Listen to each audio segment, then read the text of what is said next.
Olá a todos, aqui é o professor Cláudio e hoje, para dar sequência ao nosso curso sobre História da Filosofia Grega, nós, nestes nossos encontros, estamos abordando o pensamento grego, o pensamento filosófico, antigo pensamento que está na base da filosofia ocidental. E hoje, para continuarmos falando sobre o pitagorismo, né, sobre Pitágoras ou pitagorismo, lembremos-nos, como já havíamos colocado isso antes, que Pitágoras e o pitagorismo se imbricam, né? Na verdade, quando falamos de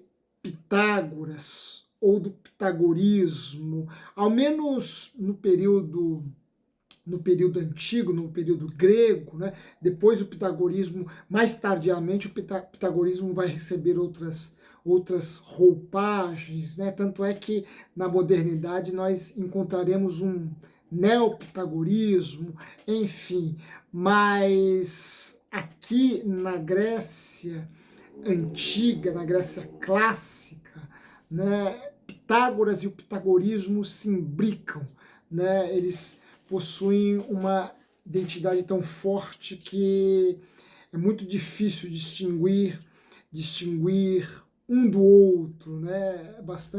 É uma tarefa bastante delicada, né? Definirmos até onde nos referimos a Pitágoras.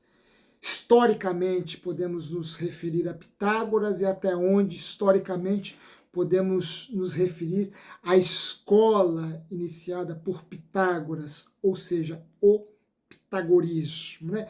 Mas essa é uma discussão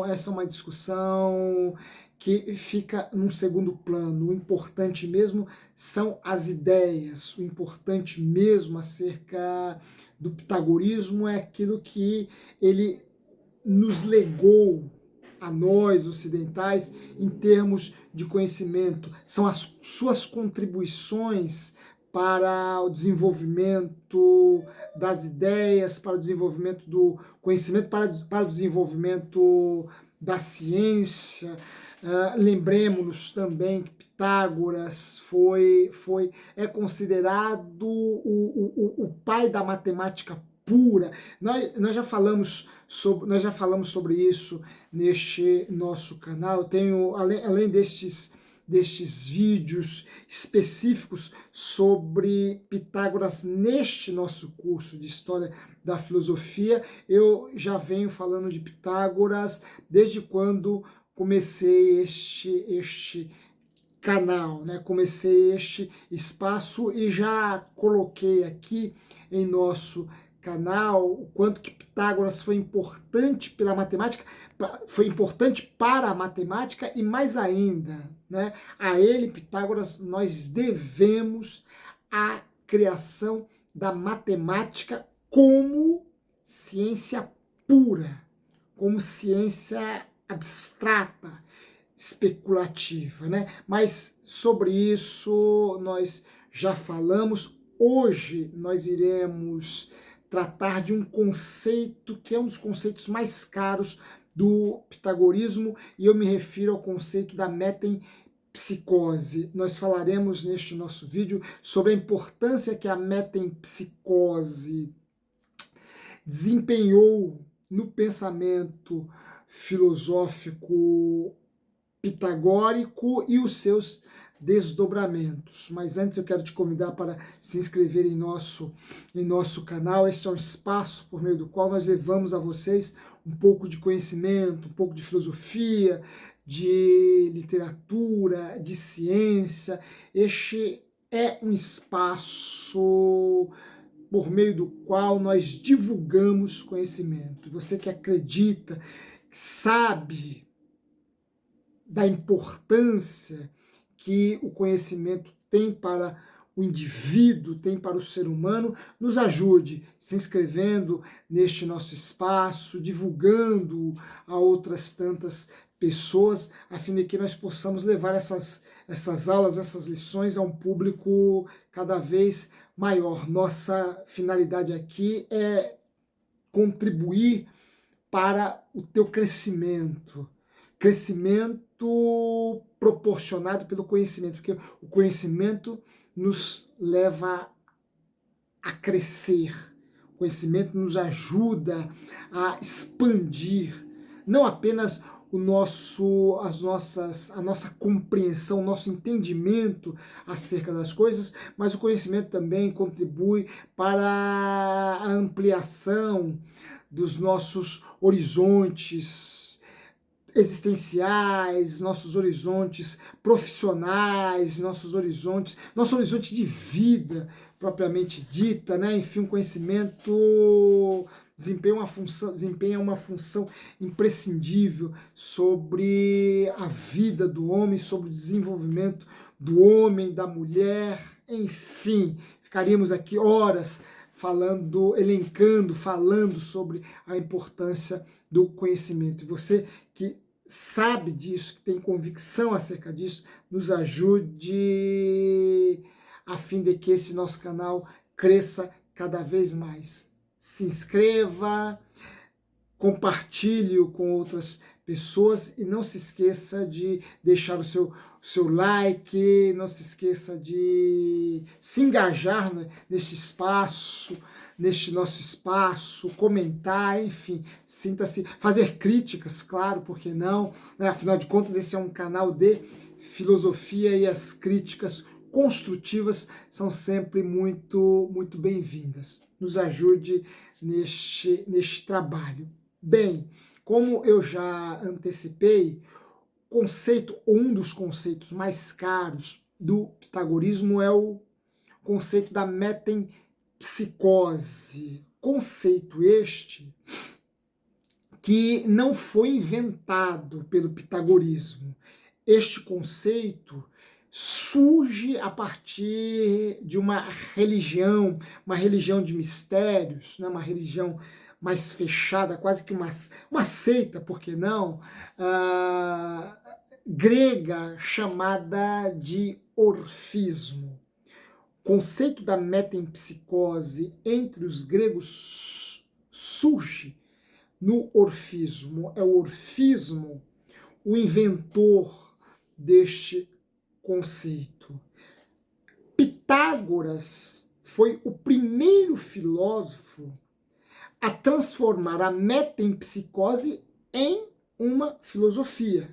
Então, o que Pitágoras fez? Pitágoras deslocou a metempsicose de seu terreno religioso, seu terreno órfico, e para o terreno da filosofia. A partir de Pitágoras, a metempsicose se torna um conceito filosófico, com os fundamentos filosófico-matemáticos próprios do pitagorismo. Portanto, a Pitágoras devemos o fato dele ter demovido, né, transferido a metempsicose do campo, do terreno da religião, do terreno do orfismo, para o terreno da ciência, da razão, da filosofia. E o que aprendemos com a metempsicose? O que reza? O que determina a metempsicose? Bem, a metempsicose parte do pressuposto de que a alma está sujeita a uma série de reencarnações, né? A alma está passiva de um processo de inúmeras reencarnações. Reencarnações essas que podem se dar num corpo humano, mas também que podem se dar num corpo animal, né? Então, a alma está condicionada a esse processo de reencarnação. Daqui já podemos pressupor uma característica fundamental à alma neste conceito da metempsicose. Bem, se a alma está sujeita a toda esta cadeia, este processo de reencarnações, daqui podemos pressupor que a alma é imortal. Para o pitagorismo, a alma é imortal. E por que a alma estaria sujeita, fadada a este processo de reencarnação? Por conta de uma culpa originária, por conta de um desvio, por conta de algo praticado em algum momento de sua existência que condicionaria esta alma a este processo de reencarnações, né? Nós não sabemos esse conceito de culpa originária, né? Que depois o cristianismo vai converter em pecado original, né? Portanto, essa ideia de uma culpa originária já estava presente no orfismo e também no pitagorismo 5 séculos antes do advento do cristianismo, né? Algo parecido. É claro que no cristianismo esse conceito acerca de uma culpa originária vai receber outras roupagens, né? O pecado original do cristianismo tem muito pouco a ver com o conceito de culpa originária do pitagorismo, do orfismo, né? Mas ambas as correntes partem do princípio de que houve uma culpa, um desvio original, e se houve este desvio original, este desvio deve ser purgado, deve ser reparado, deve ser purificado.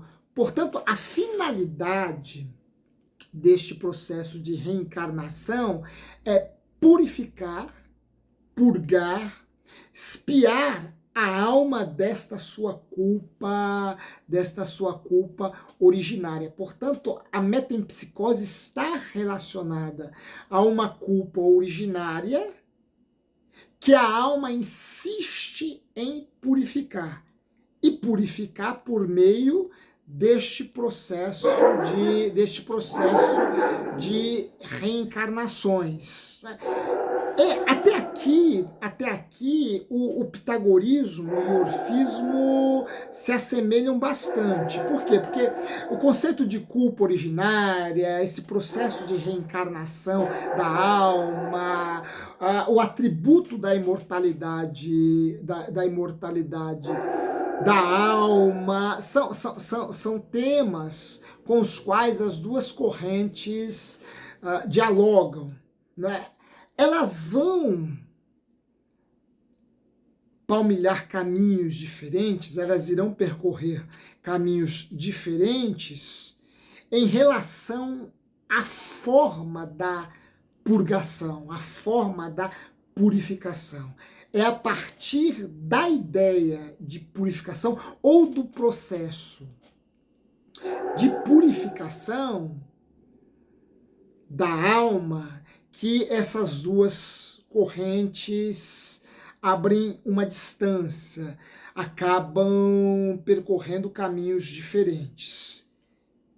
Enquanto que, para o orfismo, a purificação da alma se dava por meio da observância de determinados rituais, os rituais órficos, a purificação da alma para o pitagorismo se dará por meio da ciência. Então, vejam, o orfismo vai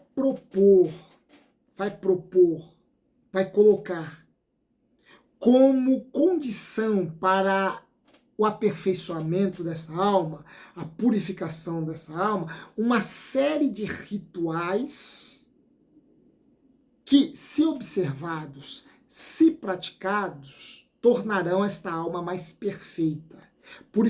Purificarão essa alma de sua culpa originária, né? Aqui o orfismo se mantém dentro do terreno de uma mentalidade ainda mágica, né? Ainda bastante religiosa, né? Enfim, a forma de purificação aqui é uma forma taumatúrgica, né? Os ritos encarnam, né, quase que os ritos funcionam quase como uma entidade taumatúrgica e que mantém a consciência do praticante desta religião, da religião órfica, ainda no horizonte de processos mágicos, né, de processos supersticiosos, enfim, né, enfim, o pitagorismo vai romper com o orfismo neste ponto. Por quê? Porque para o orfismo, a purificação da alma não se dá por meio do ritual religioso. Ela se dá por meio da ciência. E aqui eu já introduzo um tema sobre o qual eu já falei em nossos encontros anteriores, tratando do pitagorismo. Portanto, se você não assistiu nossos encontros anteriores, assista nossas aulas anteriores falando do pitagorismo, assista, até porque esse é um processo, é um movimento de reflexão, de ideia, em que os temas estão muito bem encadeados, né? Em filosofia a gente não pode sair por aí dando pulo, a gente não pode dar saltos, né? A gente tem que acompanhar o processo por meio do qual um filósofo chegou àquela verdade, né? Chegou àquele conceito, chegou àquela compreensão acerca das coisas, né? Eu venho com vocês num processo explicando o pitagorismo desde seu surgimento histórico, passando por suas ideias fundamentais e trabalhando de forma concatenada, encadeada, todo o movimento do pensamento pitagórico. Portanto, é importante que vocês assistam os nossos encontros anteriores. Num deles, eu havia já dito que para os pitagóricos, a ciência não é um fim em si mesma. A ciência é um meio. E este meio fica mais claro quando compreendido no contexto da metempsicose, quando compreendido no seio da metempsicose. Por quê? Porque para o pitagorismo, a ciência é o meio pelo qual a alma é purificada, a alma é melhorada, a alma é aperfeiçoada, a alma repara ou se repara da sua culpa originária. Portanto, a ciência será, e é nesse ponto que o pitagorismo, repito, abre uma distância do orfismo. A ciência está na base do processo de purificação da alma. E de que forma? Primeiro, a partir da ciência médica, por assim dizer, né? Ora, os pitagóricos, a fim de purgar a alma desse seu pecado, aliás, desse seu pecado cristianismo, né?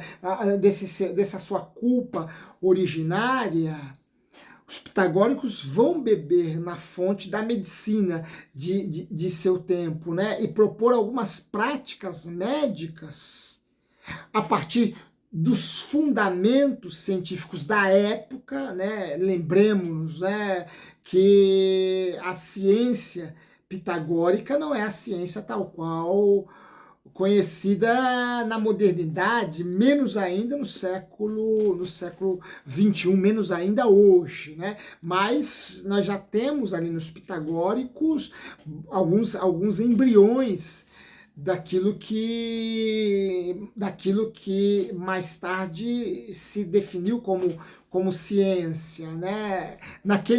Nesse contexto, a gente ainda está falando de uma filosofia da natureza, né? De uma filosofia que pensa o bem-estar do indivíduo, né? Pensa a vida do indivíduo em sua forma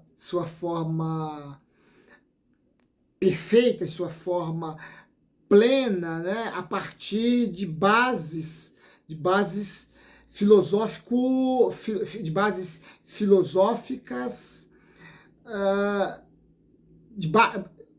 a partir de bases filosóficas que buscam entender fenômenos naturais, né?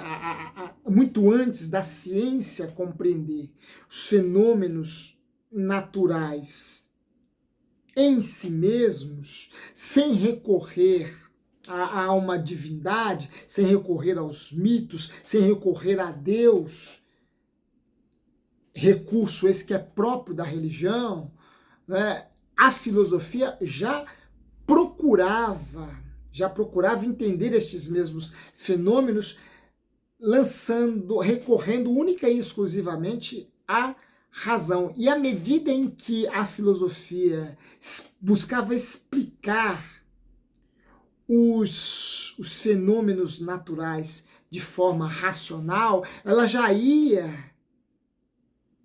realizando os primeiros esboços daquilo que hoje nós definimos, conhecemos como ciência, mas não cobremos de um Pitágoras o mesmo rigor científico que hoje nós somos capazes de atingir, porque vivemos 2.500 anos depois de Pitágoras. Quanta coisa não evoluiu, quanta coisa não desenvolveu. O próprio conhecimento científico se desenvolveu e se desenvolveu absurdamente, né? Mas aqui nós já temos um pensamento sobre fenômenos naturais fundados na razão. Portanto, os pitagóricos formularam uma ciência médica que contribuía com a purgação do corpo, que contribuíram com a purgação do corpo, né, a purificação do corpo, e eles também apregoavam,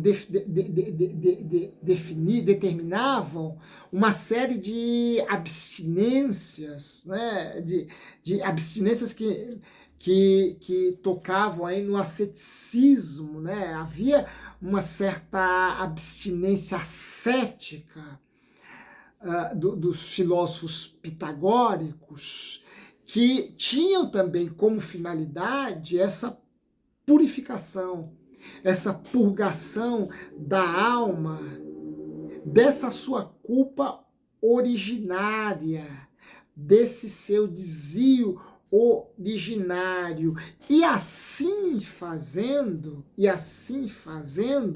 a alma atingiria a sua plenitude. E qual seria esta plenitude? A plenitude da própria natureza divina da alma. Por quê? Porque, como já vimos, a alma é imortal para o pitagorismo. Ora, se a alma é imortal, a alma possui uma essencialidade divina. Logo, quando a alma, devido a esta culpa originária, se incorpora, aquilo que é divino tem que se acomodar naquilo que é humano, naquilo que é físico, naquilo que é material. Aquilo que é perfeito tem que se acomodar naquilo que é imperfeito. Aquilo que é eterno tem que se acomodar naquilo que é temporal. Aquilo que é infinito tem que se acomodar no finito. Portanto, o corpo não é o lugar natural da alma, porque a alma é divina e o corpo é humano, a alma é eterna e o corpo é temporal, a alma é perfeita e o corpo é corruptível. Logo existe um conflito entre a alma e o corpo. O corpo é, na verdade, uma cadeia, uma prisão para a alma. E aqui já quem conhece, quem já estudou um pouco Platão, sabe o quanto que este processo de conflito entre alma e corpo vai ser extremamente caro à filosofia, a filosofia de Platão, né? A tradição platônica, né? O corpo, a alma não está à vontade no corpo, porque a alma é eterna, a alma é divina, o corpo é corruptível, o corpo é matéria, o corpo é físico. Há aqui um conflito entre entre o eterno, o divino, e o humano, o físico, o corruptível. O pitagorismo vai propor, por meio dessas práticas médicas, por meio das abstinências, essas abstinências ascéticas, um caminho para que a alma se desprenda do corpo. Ora, por meio das abstinências, os pitagóricos não comiam uma série de alimentos, por exemplo, na forma de abstinência, até a questão da prática sexual era mal vista pela tradição pitagórica. Essas abstinências levavam a alma a se desligar do corpo, porque esses desejos, essas paixões partiam do corpo, e à medida em que o indivíduo se entregava a essas paixões, o indivíduo tornava mais distante ainda o processo de purificação da alma. Portanto, os pitagóricos propunham um desligamento por meio dessas abstinências, por meio dessas práticas médicas. Eles propunham um desligamento da alma sobre o corpo, já que o corpo era a cadeia da alma. Daí os pitagóricos guardarem um grande segredo, porque eles, os pitagóricos, julgavam portar a verdade ou processo que permitia à alma voltar para o seu estado divino, a sua plenitude divina. Agora, este processo, este caminho, os pitagóricos guardavam as 7 chaves. Os pitagóricos conservavam isto a 7 chaves e só tinha acesso a esta ciência, a este conhecimento, aqueles que se iniciavam no pitagorismo. Nós, inclusive, chegamos a falar em nossos encontros anteriores que o pitagorismo se tornou quase que uma seita, né? Uma escola de filosofia que se tornou praticamente uma seita, né? Um sistema muito fechado. E seus ensinamentos, suas lições só eram conhecidas por aqueles que aderiam ao pitagorismo, por aqueles que se tornavam membros desta escola de filosofia. E para se tornar membro, para se tornar um pitagórico, o indivíduo tinha que aprender duas lições básicas, né? E quais eram? Calar e ouvir, silenciar e escutar. Calar e ouvir eram os dois imperativos, os dois verbos que deviam, que se apresentavam como as primeiras lições ensinadas a todo aquele que queria se tornar um pitagórico, né? E estas eram as lições mais difíceis, né? Porque calar e ouvir não é uma prática fácil, não é? Ora, não era nos dias de Pitágoras, o que dirá em nossos dias, né? Nesse sentido, o pitagorismo é extremamente atual. Uma das coisas mais belas da filosofia é que, por mais que certas verdades ou supostas verdades filosóficas tenham sido superadas, muita coisa permanece como extremamente atual, né? Muitas lições são atemporais, são universais. Estas me parecem duas lições universais, atemporais e que nós devemos aprender com os pitagóricos, né? O calar e o ouvir. Dois verbos que nós praticamente já excluímos do nosso repertório, do nosso léxico. Por quê? Porque o que mais queremos hoje é falar e não escutar, né? Todo mundo tem uma verdade, todo mundo tem a sua filosofia, todo mundo tem as suas razões, os seus direitos, e ninguém quer ouvir mais ninguém. Está todo mundo tão trancado em seu mundo, em suas certezas, em seus valores, em suas supostas verdades, que ninguém mais quer se abrir para ouvir. E para eu ouvir, eu preciso, primeiramente, me calar. Preciso, primeiramente, guardar silêncio, porque só guardando silêncio eu vou ouvir o que o outro tem a me dizer, o que o outro tem a me ensinar. Essas eram as duas primeiras lições que qualquer iniciante ao pitagorismo tinha que aprender. Ele precisava se calar e ele precisava escutar e ele precisava ouvir. A partir daí, a ele eram ensinados os primeiros rudimentos do pitagorismo. E lembremos-nos, né, o mestre, professor pitagórico, ensinava as primeiras lições ao noviço por meio numa tenda, né? O mestre pitagórico ficava numa tenda e o noviço ficava do lado de fora. Veja que coisa interessante, né? E por quê?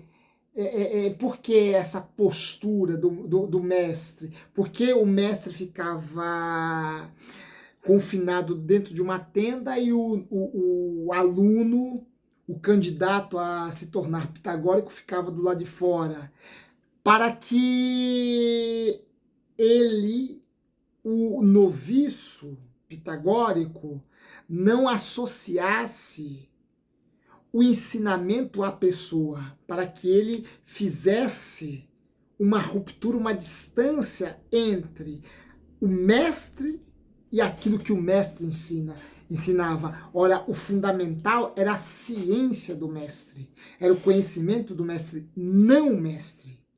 Daí o mestre se reservar numa tenda, se resguardar numa tenda, para que apenas o seu conhecimento chegasse ao aluno. Uma lição bastante importante. Outra lição que me parece também extremamente atual, né? Principalmente hoje que vivemos nesse contexto de polarizações, né? Aqui o mestre se reserva, se guarda, se esconde numa tenda, e o que chega ao noviço que está lá fora são apenas os seus ensinamentos, é apenas a sua ciência. Depois de aprender a ouvir e a escutar, desculpe, depois de aprender a se calar e a ouvir, agora o noviço pode, por exemplo, transcrever, né, transcrever as lições aprendidas, e agora ele pode fazer perguntas sobre alguns temas, perguntas sobre a música.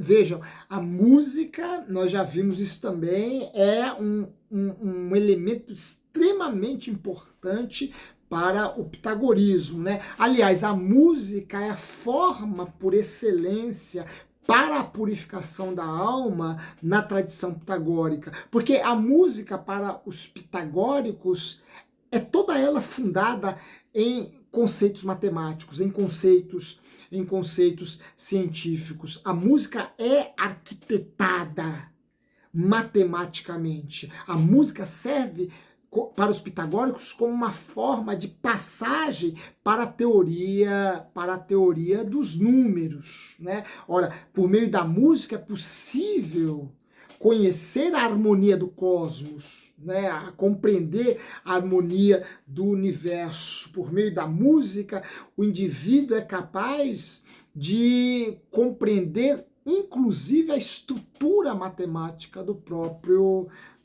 cosmos, né? Eu havia dito que o pitagorismo vai romper na tradição ocidental e vai chegar inclusive na modernidade. A ciência moderna vai emergir não vai emergir sem antes reconhecer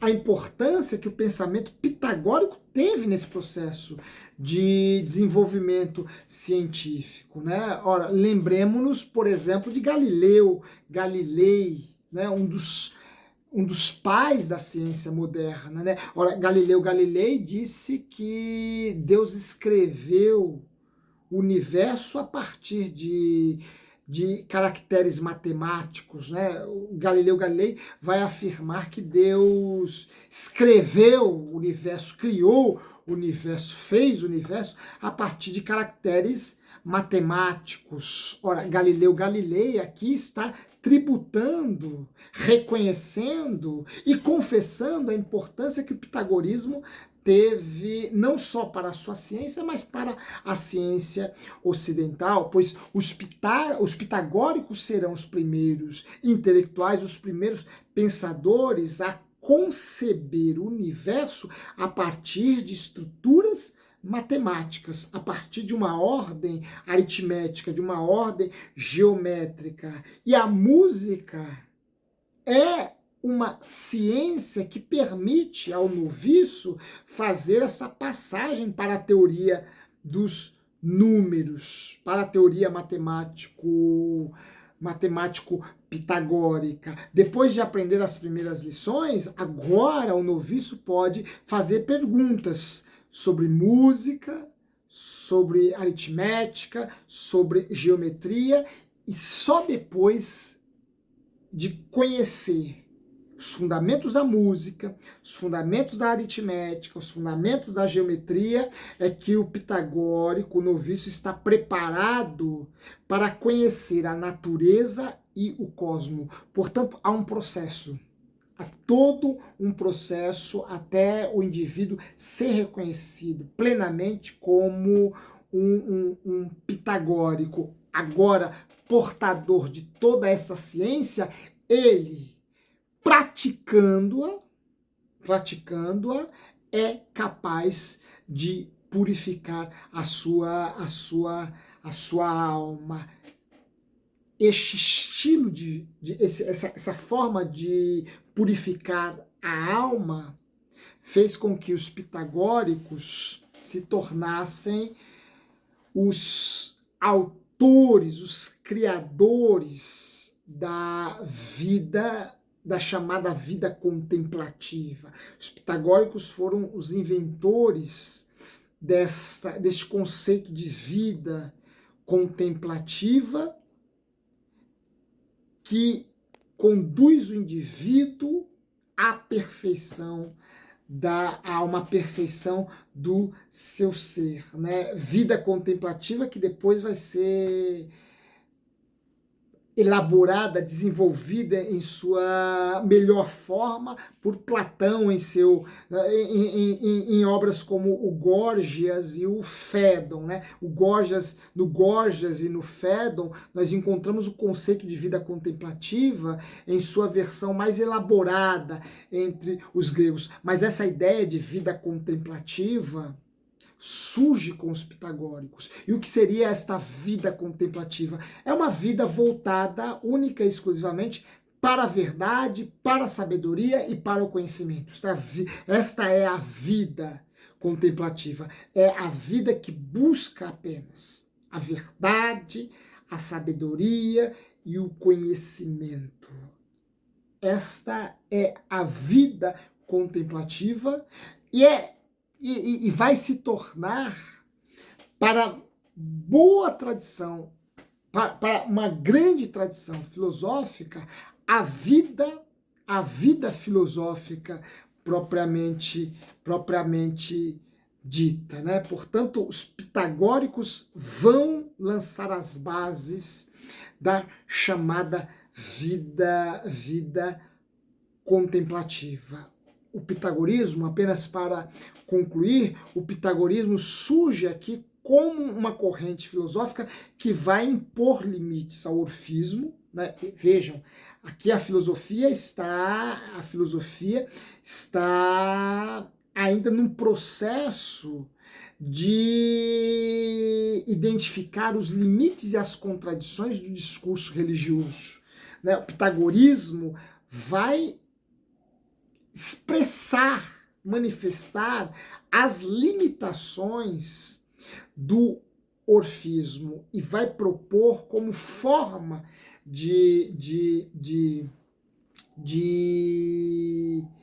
como forma de vida melhor, de vida mais pura, mais perfeita, não os rituais, mas a razão, a ciência. Os pitagóricos não vão prestar cultos ou devoção a Baco, a Dionísio. Baco ou Dionísio, o deus inventor do vinho, era a divindade cultuada pelos órficos, né? E vejam, os órficos tornaram sagrado o deus do vinho, né? Se tornaram, e consequentemente o próprio vinho. Logo, as orgias praticadas no orfismo e que eram movidas pelos eflúvios, pelos efeitos do vinho, eram orgias entusiásticas sagradas. Por quê? Porque na base daquela alegria, na base daquela orgia, na base daquele entusiasmo, estava o deus Baco, o deus do vinho. O pitagorismo vai substituir o deus Baco pelo deus Apolo, o deus da razão, o deus da harmonia, o deus da ciência.